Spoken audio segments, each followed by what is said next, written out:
Lance Hornby and Terry Cochin here at the Air Canada Centre, site of a 5-2 Maple Leafs victory over the Buffalo Sabres. And Terry, a lot to like about tonight's game in many areas. Yeah, you know what, Lance, Mike Babcock saying after is a little too loose for his liking, but the fact of the matter is the Leafs beat the worst team in the NHL, another tune-up, if you will, before the playoffs get going.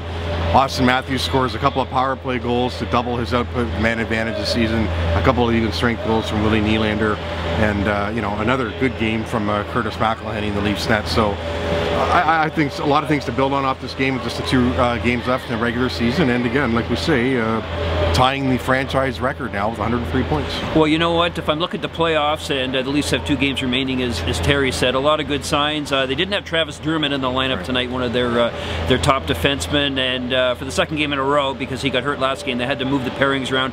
That worked pretty well. They used Andreas Johnsson a lot tonight on special teams, and he's a player who has to make his presence known going forward. So if you're looking for emergency scenarios, including putting McElhinney in net, you know, should you have to do that in the playoffs, a lot of those situations popped up tonight. Yeah, they did. And a guy like Johnsson, you really got to like what he's doing. His first 2-point game in the NHL tonight, and whether he's on that opening night lineup against the Bruins or Lightning in the first round, or sorry, the first game, Lance, you have a feeling he's going to get in at some point anyway.